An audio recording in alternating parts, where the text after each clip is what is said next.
Good morning ළමයි. අද මම ඔයාලට අරන් ආවේ Sunday vlog එකක්.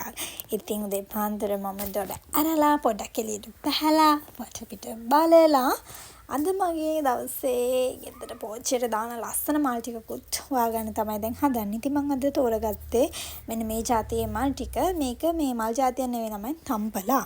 තම්පලා කියන කෑම වලට ඒක කන්න හදන ගස්සක හැදෙන මල් වගේක්. ඉතින් ඒකත් අරගෙන මං ගෙට ගියා. මුලින්ම මගේ කිචන් එකෙන් තමයි ක්ලීනින් වැඩ ටික පටන් ගත්තේ. ඒ වැඩ ටික ඉවර කරලා වෙනද වගේම ටේබල් ඩෙකෝ එක මගේ චේන්ජ් කරා. ඉතින් මම ලස්සනට මේ විදියට අර මල් ටික දාලා මගේ මේස සැරසිල්ල හැදුවා. ඔක්කොම වැඩ ඉවර කළා ගෙදර. අන්තිමට බුදු පහන පත්තු කරනවා. සාමාන්‍යයෙන් ගෙදර පිරිසිදු කිරීම සියල්ල ඉවර වුණාට පස්සේ තමයි මම ගෙදර බුදු පහන පත්තු කරන්නේ. ඉතින් මගේ අද දවසට ගෙදර පිරිසිදු කරන්න ඕනව සියලුම දේවල් මම කරලා ඉවරයි. ඉතින් මම මෙන්න මේ විදියට බුදු පහන ළඟ හොඳට සෝදලා පවිත්‍ර කරලා එතන බුදු පහන පත්තු කරනවා. ඉතින් මීට කලින් නම් මගේ ගෙදර බුදු පහන පත්තු කරේ ගොඩක් උස්සින්.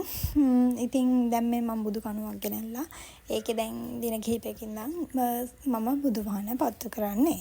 ඉතින් ඔය ඔක්කොම වැඩ ඉවර වුණාම මෙන්න මේ විදිහට තමයි මගේ ගෙදර ලොක් එක තියෙන්නේ.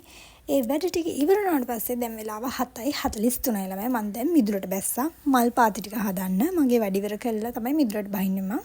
ඉතින් මේ තියෙන්නේ මම කලින් බ්ලොග් එකේ ගෙන ආපු පෙන්නපු ඔයාලට ඊයේ ගෙන ආපු මල් පැල ටික. ඉතින් මේ ටික දැන් හිටවන්න තමයි යන්නේ. ඒ ටිකත් ඔක්කොම හිටවලා වොෂ් එකකුත් දාගෙන බ්‍රෙක්ෆාස්ට් එක ගන්නවා. ඉතින් මම අද කන්නේ ඊ අපේ අම්මා මට හදලා දීපු ලොකු මාළඹුල්ලුයි පොසම්බලුයි ඊට පස්සේ බැද්දමකුයි. ඒ ඔක්කොම ඉවරනහම අයියගේ පැත්තේ නේද. ඒ වගේකුයි එයාගේ ලස්සන වයිෆුයි ආවා. එයාලා කන්න බෑ කිව්ව නිසා ඉතින් මම එයාලට ටී ටේබල් එකක් අරේන්ජ් කරා. ඒ ඔක්කොම ඉවරනහම අයියගේ වැඩවලට උදව්වට යන විදිය තමයි මේ. ඉතින් ආයි හැමෝම